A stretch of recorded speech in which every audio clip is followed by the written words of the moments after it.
할렐루야. 우리 모든 성도님들의 가정에 하나님께서 그 가정을 일으켜 주시고 채워 주시고 살아나게 하시는 놀라운 은혜 임하시기를 주님의 이름으로 축원합니다. 가정에 대한 생각들을 쭉 하면서 이번 한 달 말씀을 좀 준비하고 돌아보고 있는데요. 이번 주간에 제가 한 구절의 책에서 내용을 읽었는데 좀 와닿았었습니다. 소크라테스의 한마디 문장이었는데요. 결혼을 반드시 하라. 훌륭한 아내를 얻는다면 행복할 것이고 나쁜 아내를 얻는다면 철학자가 될 것이다. 소크라테스가 역시 멋진 말을 했습니다. 저는 어떠냐고요? 저는 행복한 철학자가 되어가고 이렇게 얘기를 해야 되겠죠? 오늘날 가정을 들여다보면 참 행복한 가정이 있는가 하면 고민을 굉장히 많이 하는 가정도 있는 것을 보게 됩니다. 가정이 행복하면 바깥에서 어떤 어려운 일들이 있어도 이겨낼 수 있는 힘을 가정에서 얻습니다. 그런데 오히려 이게 반대가 되면 가정이 괴롭고 가정에서 번뇌가 많고 고민이 많으면 바깥에 아무리 일들이 잘 풀려도 나갈 때 늘 힘이 들고 어렵습니다. 가정 안에서 어떻게 하면 행복해지고 어떻게 하면 또 고민하며 살아가게 되는가. 최초의 인간을 하나님께서 가정이라는 틀 안에서 만들어 두셨을 때 그 가정에 죄가 들어오면서 가정이 망가졌다고 그랬습니다. 그 가정의 망가짐은 그 이후에 모든 인류들에게 영향을 끼쳤습니다. 그래서 가정 안에서 사람들이 이리저리 흩어지는 한 가정에 살지만 마음은 다 다른 경우들을 많이 보게 됩니다. 우리 이민자의 가정들도 들여다보면 좀 그렇지 않습니까? 서로 언어도 틀리죠. 부모님 세대가 또 쓰는 편안한 말이 있고 또 자녀 세대가 쓰는 편안한 언어, 말이 있습니다. 부모 세대가 또 편안한 문화가 있고 자녀 세대가 편안한 문화도 있습니다. 부부 안에서도 서로 쉽지가 않습니다. 전에도 한번 말씀드린 적이 있지만 늘 기억에 참 오래 남아 있어서 가끔씩 씁니다. 부부 퀴즈 프로그램에 나와서 부부에게 주어진 단어가 천상배필. 그래서 할아버지가 할머니에게 막 설명합니다. 당신과 나 사이. 그러니까 할머니가 왼수 이렇게 얘기를 합니다. 그러니까 할아버지가 아니 내자 이렇게 얘기하니까 할머니가 평생 왼수 이렇게 얘기합니다. 우리가 이걸 듣고 웃기는 하지만 마음 한편이 씁쓸한 거죠. 여러분 부부가 이혼하게 될 때 부부가 서로 그런 일들이 있어서는 안 되지만 가장 많은 부부의 이혼 사유 1위가 뭡니까? 성격 차이. 서로 사랑해서 결혼해서 참 서로 성격 차이 때문에 헤어졌다고 할 때 그걸 성격 차이라는 단어를 썼지만 쉽게 말하면 뭐겠습니까? 서로 말이 안 통한다는 것이죠. 서로 말이 안 통하다 보니 이제 서로 함께 지내는 것도 너무 어렵다라고 결론을 내리게 되었을 때 그 정도에까지 서로 가게 되는 것이죠. 여러분 창세기 11장을 보면 여러분 전 인류가 하나의 말, 하나의 단어를 같은 언어를 사용했었는데 하나님께서 그들이 그 하나인 언어를 가지고 하나님을 대적하는데 그 언어를 사용했기 때문에 하나님께서 그 언어들을 다 흩어버리셨습니다. 그 언어가 흩어지면서 그전에도 죄악된 인간들의 삶이었지만 언어가 흩어지면서 마음의 언어도 더 많이 흩어져 버린 것 같아요. 마음마저 더 흩어져 버린 것 같습니다. 여러분 이사야서 53장 6절의 말씀을 보면 우리는 다 양 같아서 그릇 행하여 각기 제 길로 갔거늘 여호와께서는 우리 모두의 죄악을 그에게 담당시키셨습니다. 예수님께서 오시기 전까지 사람들의 마음이 죄인의 삶을 살아가는 죄인들의 마음의 삶의 모양새가 뭐냐 하면 자기 마음대로 자기 각각 살아간다라는 것입니다. 이스라엘 국가가 사사기 시대 때 바로 이런 극단적인 모습들을 보여주었습니다. 사사기 21장 25절에 그때 이스라엘에 왕이 없으므로 사람이 각기 자기 소견에 옳은 대로 행하였더라. 자기 소견에 옳은 대로 살아갔다라는 것이죠. 그런데 이게 나라의 국민들뿐만 아니라 어디에서 이 현상이 나타났다는 겁니까? 가정에서 그런 모습들이 나타났다는 것입니다. 가족들이 서로 각기 나누어져 살아가더라는 것이죠. 부부 두 사람이 사는데 두 사람의 마음의 중심과 생각이 다르더라는 것입니다. 예수님 때에도 이런 일들은 있었습니다. 예수님의 가정에도 그런 일은 있었습니다.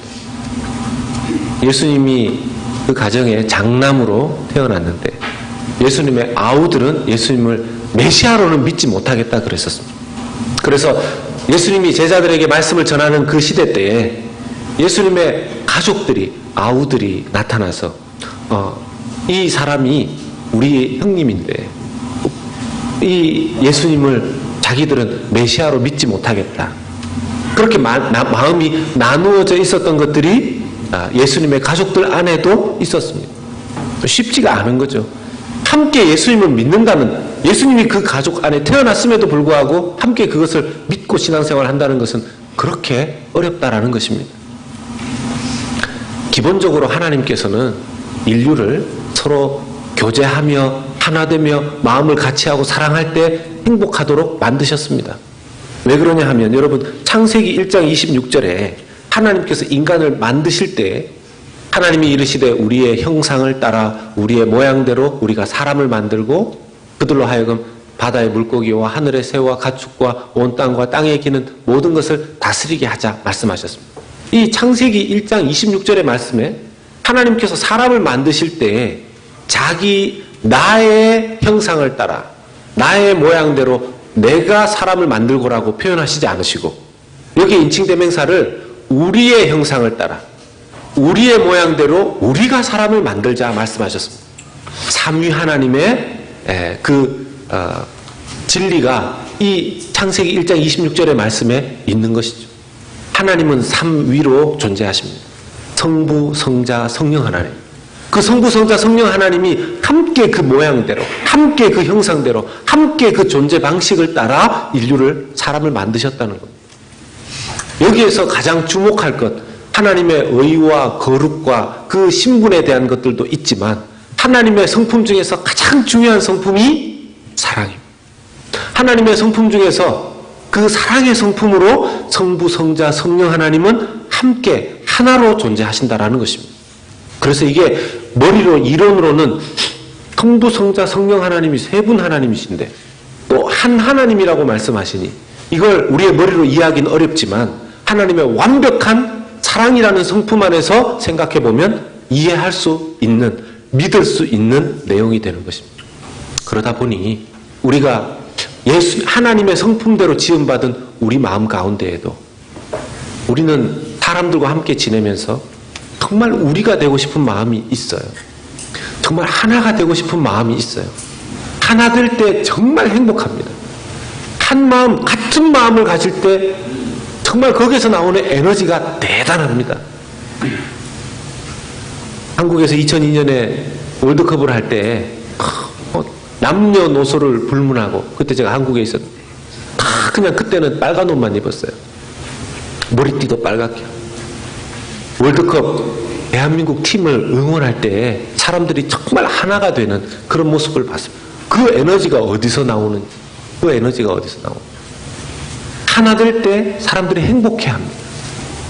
요즘 조국의 모습들을 보면 참 안타깝기는 한데요. 가정 안에서 하나가 될 때 놀라운 에너지가 나옵니다. 반대로 가정이 부부간에, 부모 자식 간에 서로 마음이 나뉘어지게 되면 거기에서 빠져나가는 에너지가 계속 그 힘이 드레인이 되는데 이걸 어디에서 충분히 감당해낼지 사람들이 참 막막할 때가 많습니다. 이번 5월 한 달 제가 5월 전체에 메시지를 계속 가정에 맞추어서 살펴보면서 사실 가정에 대해서 말씀을 전하는 것 저도 부담스럽습니다. 저희 가정도 완벽하지도 않고 완벽할 수도 없고 계속해서 새롭게 만들어가고 마음을 같이 해야 되는 그런 부족한 부분들이 많이 있기 때문에 그러나 하나님께서 우리 가정을 사랑하십니다. 하나님께서 저와 여러분들의 가정을 새롭게 살리시고 회복시키시고 일으키시기를 원하시는 줄로 믿으시기를 축원합니다. 지금보다 더 하나님께서 가정을 살리시고 지금보다도 더 가정을 아름답게 일으키시기를 하나님 원하신다라는 것입니다. 하나님께서 그렇게 존재하시기 때문에 하나님이 가정의 모델이시기 때문에 우리의 가정도 그렇게 되기를 원하시는 것이죠. 우리 마음 가운데 그런 DNA를 심어 놓으셨습니다. 원래 예수님께서 계셨던 예수님이 태어난 그 가정도 사실 마음이 온전히 하나 되지는 못했었습니다. 그런데 예수님께서 이제 공생의 시간을 끝내시고 난 다음에 십자가에 못 박혀 죽으시고, 예수님이 십자가에 못 박혀 죽으시고 난 다음 3일 만에 예수님이 살아나셨을 때 예수님의 가정, 예수님의 가족들조차도 예수님을 메시아로 확신하게 됩니다. 예수님께 가르침을 받았던 그 많은 제자들도 이제 예수님이 정말 그 말씀하신 예언을 이루신 것을 보니까 하나님의 아들이 맞구나 확신을 합니다. 그렇게 하면서 40일의 기간을 예수님 부활하신 이후에 제자들과 함께 지냅니다. 그때 그 시간이 천국 같았을 겁니다. 그때 그 시간이 천국 같았을 겁니다. 여러분 생각해 보십시오. 죽은 줄 알았던 그들의 스승이 다시 살아나셔서 자기들과 함께 40일을 보내시는데 얼마나 행복했겠습니까? 그런데 예수님이 40일 동안 하나님의 나라를 쭉 설명해 주신 다음에 하늘로 다시 승천하셨어요. 아마 이건 어떻게 보면 예수님이 십자가에서 죽으실 때 슬픔과는 또 다른 마음 가운데 허전하고 허망함이 있었을 겁니다. 지옥과 천국을 제자들은 함께 막 경험하는 것 같았을 거예요. 예수님 죽으시고 너무 슬펐는데 3일 만에 부활하셔서 자신들에게 나타나셔서 말씀을 전해주시고 자기의 모습들을 보여주시고, 정말 놀라운 기쁨이 넘쳤을 겁니다. 그렇지 않겠습니까, 여러분? 너무너무 사랑하던 어떤 누군가가 죽었는데 살아나서 내 앞에 얼굴 보여주는 것만 해도 놀라울 건데, 그분이 하나님이시라는 확신이 왔으니 얼마나 기뻤겠습니까?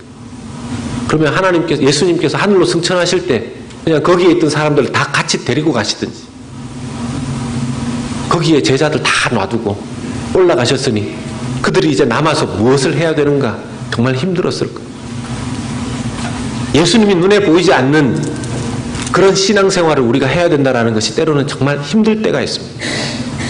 지난주에 말씀을 전하면서 여러분들에게 우리 가정에서 함께 하나님을 예배하고 예수님 예배하는 그런 시간들을 부부가 함께 무릎으로 기도하고 예배하는 시간을 꼭 가져보십시오 하고 권면했는데, 여러분들 해보셨습니까?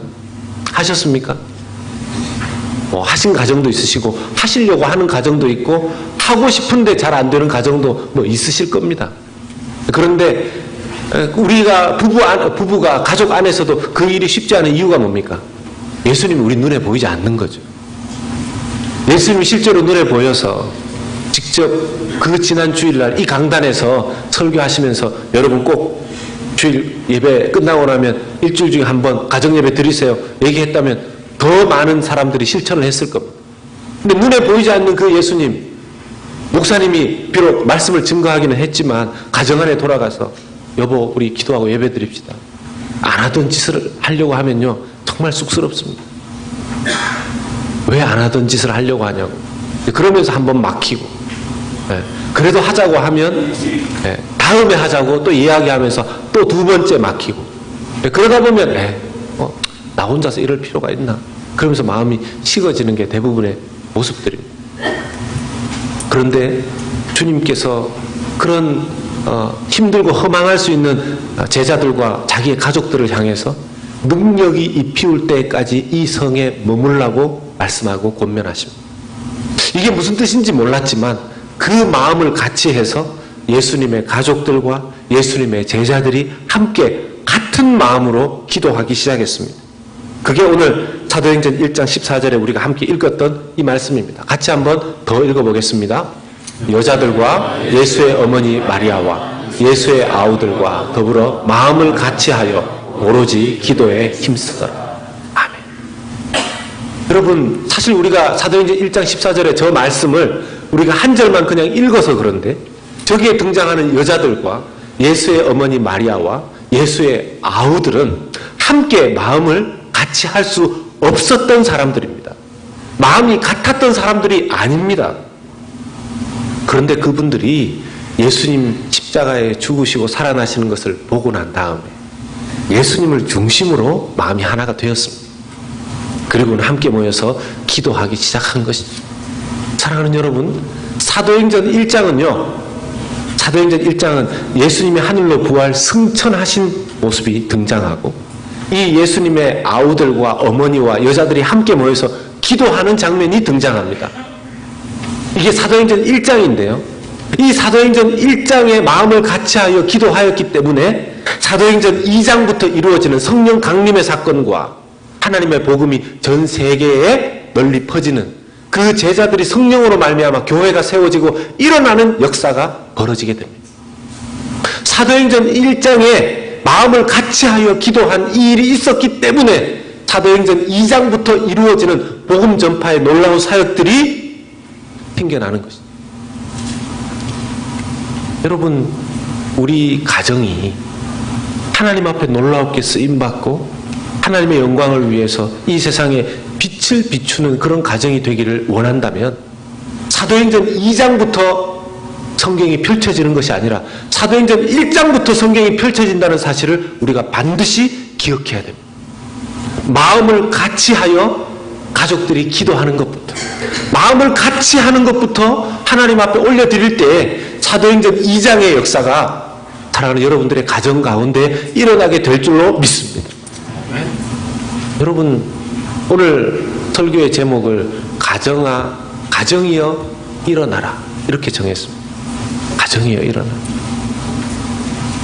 이민 가정들이 쉽지가 않습니다. 아까도 말씀드렸지만 부모님이 편한 언어가 있고 또 자녀가 편한 언어가 있고, 그래서 어떨 때는 평상시에는 그래도 부모님들이 영어를 좀 써가면서 대화를 하려고 하고 자녀들이 한국말 좀 써가면서 대화를 하려고 하는데 서로 이렇게 의견이 충돌하면 그냥 부모님은 부모님대로 한국말 써서 자녀는 자녀대로 영어 써서 서로 각자 자기 편한 말로 막 싸우고, 문화적으로도 참 달라요. 누구는 시간이 나서 쉴 때 자녀들은 자녀들의 편한 문화를 즐기고 싶어하고 부모님은 부모들이 즐기고 싶은 그 문화를 즐기고 싶어요. 제가 이제 그 가족들과 함께 여행을 떠나게 되면 또 실족하지 마십시오. 목사도 사람입니다. 제가 가족들과 함께 운전을 하면서 모니터 볼륨 좀 올려주세요. 이 여행을 떠나게 되면 제가 잘 듣는 찬양을 듣는 게 아니라 가요가 있어요. 제가 이제 그러면 이제 조용필부터 시작해서 이렇게 쭉 듣습니다. 이렇게 녹음을 해가지고 가면서 쭉 들으면 애들이 처음 같이 떠날 때는 엄마하고 그런 얘기 하는 걸 제가 들었어요. 엄마, 아빠는 왜 저런 노래를 들어? 아빠는 왜 저런 노래를 들어? 거기에 뭐 여러 가지 뜻이 있겠죠. 아빠가 목사인데 왜 저런 노래를 듣는가? 그거부터 해서 자기가 생각할 때는 왜 아빠는 저 노래를 들으면서 어떤 때는 더 은혜를 받는 것 같아. 막 이런 얘기를 하는. 제가 막 심취해서 돌아와요 부산항에 막 이런 걸 막 부르니까. 또 지나면 제 것만 쓸 수 없지 않습니까? 아이들은 또 아이들 좋아하는 걸 좀 틀어줍니다. 요즘 애들이 어렸을 때는 그래도 동요였었는데 뭐 겨울왕국 뭐 이런 걸 불렀는데 이제 좀 크니까 영어로 된 더 빠른 노래를 부르는데 하나도 못 알아듣겠어요. 정말 하나도 못 알아듣겠어요. 그리고 요즘은 여러분 들어보셨어요? BTS라고. BTS가 뭔지 아시는 분 손 한번 들어보세요. 이 제가 방탄 쫓기는 들어봤어도 무슨 그 노래 부르는 그 보컬 그룹 이름이 방탄소년단이라고. 미국의 이 애들도 좋아해요. BTS라고. 저는 처음에 BTS라고 들었을 때 바이블 디얼로지컬 세미나리 이런 걸 얘기하는 거예요. BTS라고. 어느 날 제 아내가 뭐 혼자 자기 중얼중얼거리면서 와요. 무슨 얘기를 Did you see my bag? Did you see my bag? 그거 들어보셨어요? 그게 무슨 얘기냐? Did you see my bag? 내 백을 뭘 봤냐고. 그게 가사라는 거예요. 나중에 오늘 집에 가서 인터넷 찾아보십시오. 여러분 그걸 알고 자녀들한테 너 BTS 노래 알아? 뭐 이렇게 얘기하면 어떻게 그걸 엄마, 아빠, 할아버지, 할머니 그거 어떻게 아냐고. 아마 새로운 대화의 장이 열리실 겁니다. 제가 나중에 가사를 쭉 좀 찾아보니 그 얘기를 다 할 수는 없고 그 스토리가 있더라고요. 미국의 애들도 엄청 좋아하고 지금 빌보드 차트에 그 BTS의 노래가 1위가 될 가능성이 많습니다.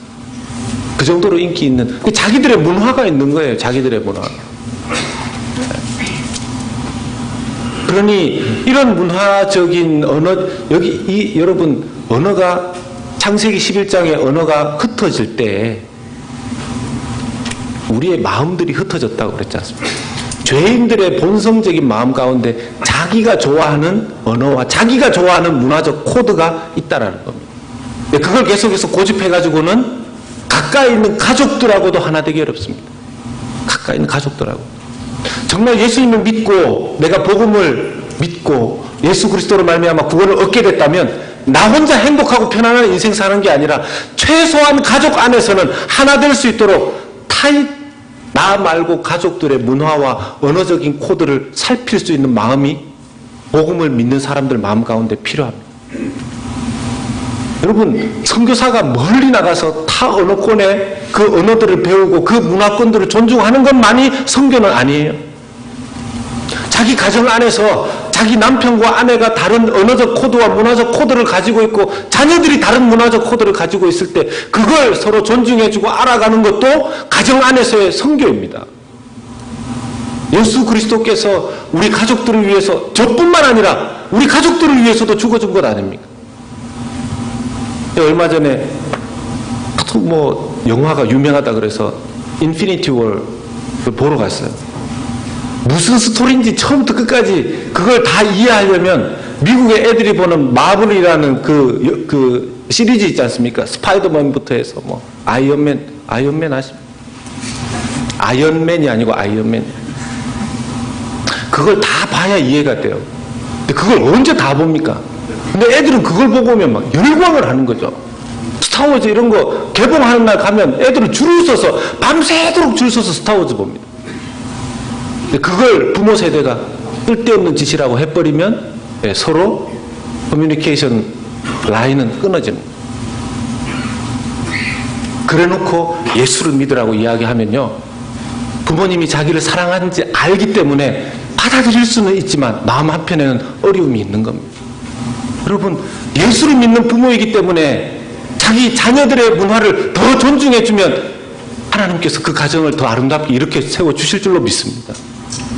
또 그래야만 자녀들을 향해서 나의 뿌리, 나의 부모님의 뿌리에 해당되는 것을, 그런 문화와 언어들을 알아달라고 할 때 자녀들도 부모들을 존중해 줄 겁니다.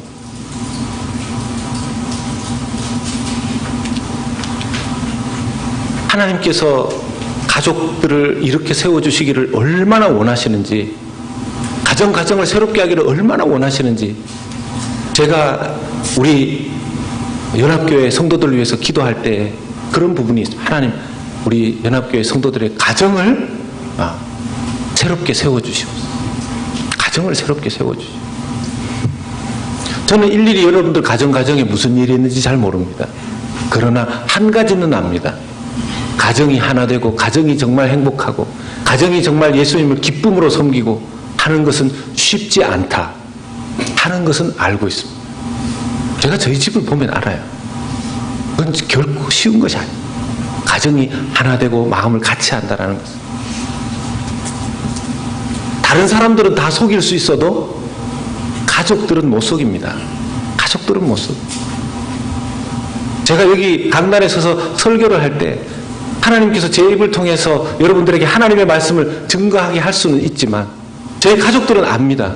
제가 말만 하는 사람인지 그 설교대로 살려고 하는 사람인지 저희 가족들은 아는 거죠. 어느 날 애들이 열받아가지고 막 양심선언 배자보 막 붙이고 저기 우리 아빠는요 이렇게 해서 하면 그때 과연 괜찮을지 하는 마음이, 여러분들 부모님들은 어떠십니까?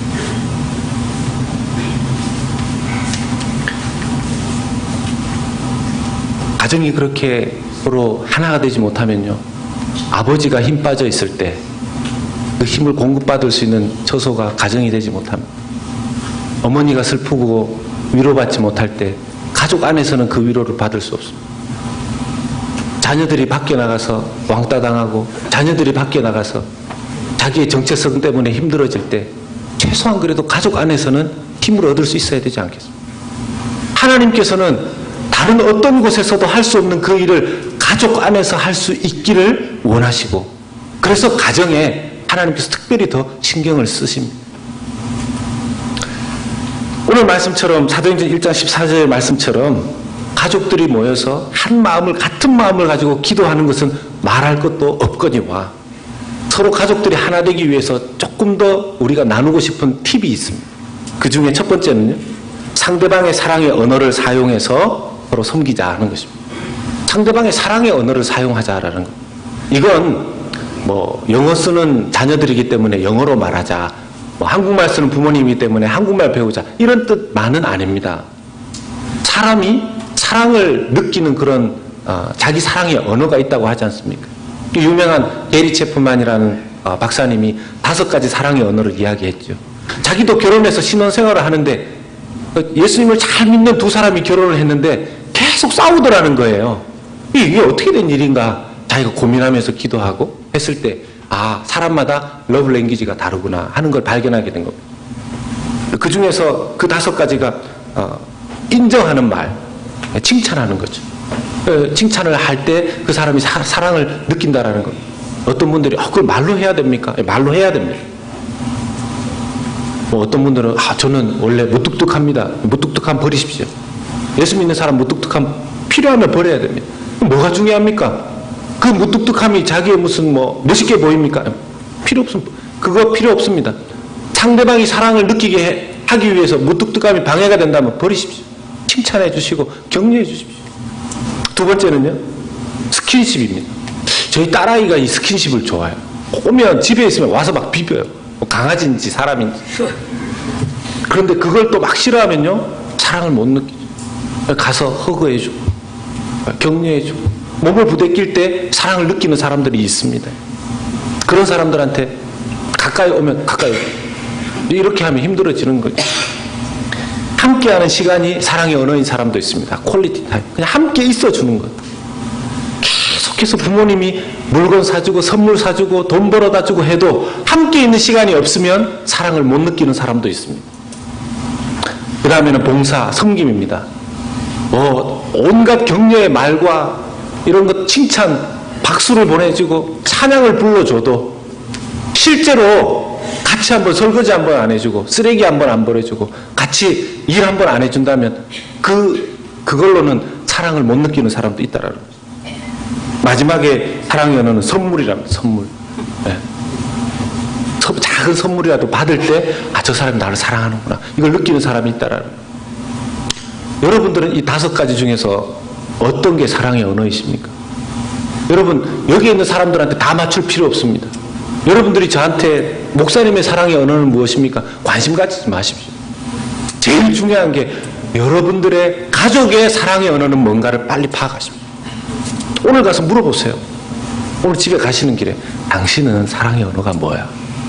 예상외로 아닌 줄 알았는데 늘 과묵하고 아무 말도 하지 않았던 남편이 나는 솔직히 말해도 돼 그러면서 스킨십이야, 이런 또 일이 있을 수 있어요. 스킨십이 사랑의 언어인데 아내가 팔짱 한번 안 껴주고 손 한번 안 잡아주고 얼마나 평생 섭섭했겠어요. 지금이라도 커밍아웃 하십시오. 또 남자가 체면이 있지. 사실은 사랑의 언어가 선물인데 뭐 이렇게 선물해달라는 것처럼 가족들한테 보이잖아요. 그걸 얘기하세요. 얘기하세요. 뭐 작은 거 하나를 선물 받더라도. 그런데 여러분, 상대방의 사랑의 언어로 사랑을 표현해 주는 거 좋지만 이거에도 한계가 있습니다. 이걸로 한계가 있습니다. 결국 완벽하게 우리를 사랑해 주는 분은 예수님밖에 없습니다. 완벽하게 우리의 사랑의 언어를 충족시켜 주실 분은 예수 그리스도밖에 없습니다.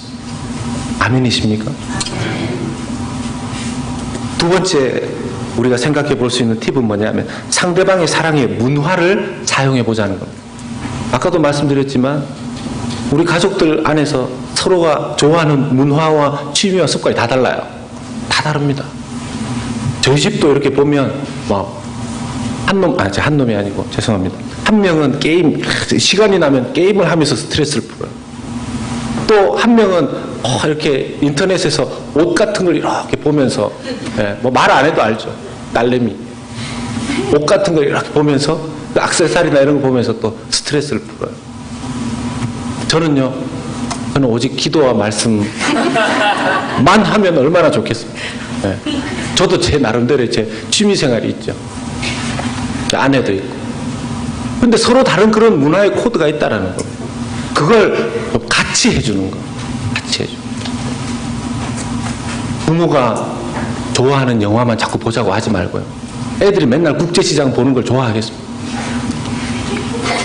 저희 애들이 가끔씩 그래요. 엄마, 한국의 문화와 이 드라마나 영화는 왜 이렇게 슬퍼? 이렇게. 한국의 대표적인 영화는 그런 거죠. 미워도 다시 한번 뭐 이런 거잖아요. 근데 요즘 애들은 얼마나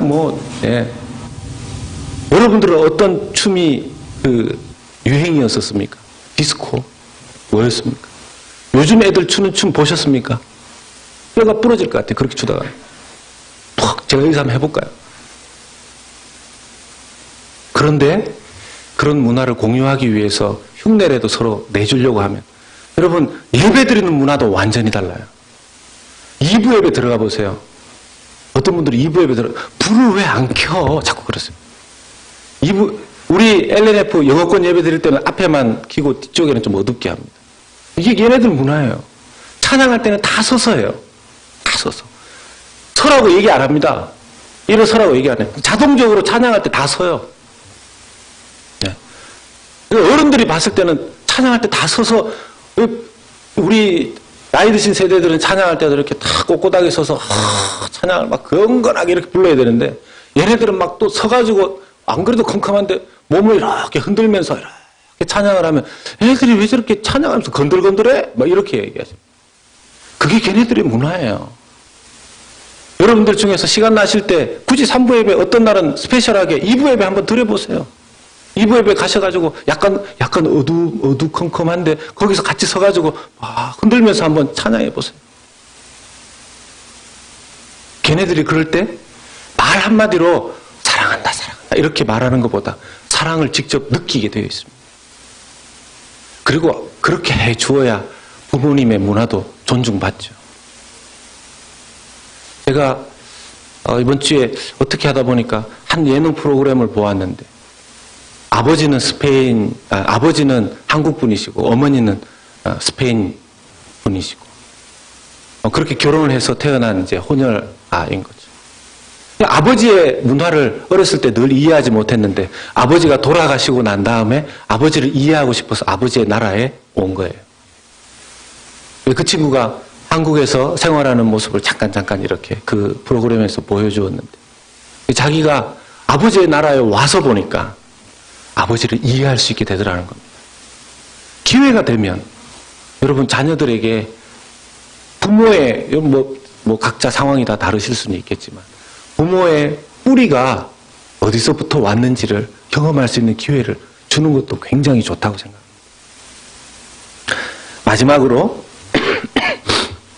마지막 우리가 서로 마음을 같이 할 수 있는 팁은 사랑한다고 서로 자주 표현하자는 겁니다. 사랑한다고 자주 표현하자는 겁니다. 가족들끼리. 있어서는 안 될 일이었지만 세월호 같은 그 사건을 볼 때 마지막에 아이들이 자기 부모님들과 가족에게 텍스트를 보낸 그 내용이 대부분 뭐냐 하면 사랑한다는 내용이었어요.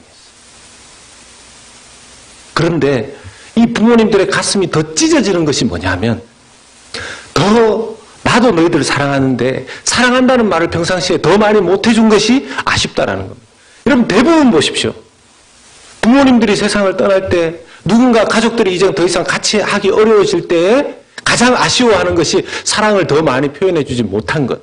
사랑하는 마음은 다 있었음에도 불구하고 여러분 중에서 혹시 가족 안 사랑하는 분 계십니까? 나는 그냥 애들이 태어났을 때부터 나는 싫었어. 나는 결혼하기를 싫어서 결혼했어. 이런 분 혹시 계십니까? 사랑해서 결혼했고 삶 안에서 사랑하는 마음이 우리의 마음 가운데 얼마나 많은지. 문제는 표현을 잘 안 하는 거죠. 그걸 말로 해야 아는 경우도 있습니다. 사랑한다는 말 아끼지 않고 해주시기 바랍니다. 잊지 않고 해주시기 바랍니다. 옆에 만약 배우자가 앉으셨으면 또 같이 안 오신 분들이 계셔서 또 서운해하실까 봐 집에 가실 때 하세요. 이럴 때 느끼하게 집에 가시면서 눈 한번 딱 바라보시면서 이럴 때 좀 멋있게 남편들이 I love you. 다른 사람들한테 그런 거 하지 마시고. 그러면 아내는 그럴 때 또 이렇게 한번 들으시고 또 입 싹 닦지 마시고 힘들지만 사랑한다고 대답해 주시고 가족들에게도 수시로 하십시오. 부모님들에게 전화해서 다른 내용도 다 미주알 고주알 중요하지만 뭘 빼먹지 않아야 됩니까? 제가 사실은 어렸을 때 저희 집은 그냥 유교적인 집이었었기 때문에 뭐 사랑한다 안 한다 이런 얘기 해본 적 별로 없습니다. 제가 예수님 믿고 억지로라도 하는 겁니다. 노력하는 겁니다. 왜? 사랑하는 마음은 있는데 훈련이 안 됐을 뿐이잖아요. 습관이 안 됐을 뿐이잖아요. 지금 제가 부모님들한테 전화드리면서 합니다. 아버지 사랑합니다. 어머니 사랑합니다. 아버지 어머니도 평생 못 들어본 거기 때문에 처음 제가 그 말을 했을 때는 본인들도 쑥스러워하셨어요. 이렇게 끊어요. 자기들도 익숙하지 않으니까. 근데 지금은요 제가 하면 그래 아들아 나도 사랑한다. 그래 아들아 나도 사랑한다. 저희 아버지는 좀 그게 이렇게 박자가 좀 더디긴 하세요. 그래 사랑 하지 이렇게 수시로 표현할 때 가족들의 마음이 서로 더 많이 연결되는 것이죠. 말씀 마무리하겠습니다. 여러분 하나님께서 우리의 가정을 살리시고 일으키시려고 원하십니다. 여러분 가정이 살아나고 일어날 때 기적이 일어납니다. 삶이 바뀝니다. 우리 자녀들, 부모님들 예수 그리스도 때문에 주님 거듭나게 하셨는데 그냥 거듭난 그 은혜로 끝나는 것이 아니라 서로 가정 안에서 하나님께서 하나 되게 하시고 놀라운 축복을 누리게 하시고 그것이 사도행전 1장에서 함께 하나 되어 기도했던 그들 통해서 사도행전 2장부터 놀라운 복음의 역사가 일어났던 것처럼 사랑하는 우리 여러분들 성도님들의 가정에도 함께 마음을 같이 함으로 말미암아 그렇게 신앙생활하고 기도할 때 사도행전 2장의 그 역사가 사랑하는 여러분들의 우리 성도님들의 가정에 임하시기를 예수 그리스도 이름으로 축복합니다. 우리 한번 같이 기도하십시다.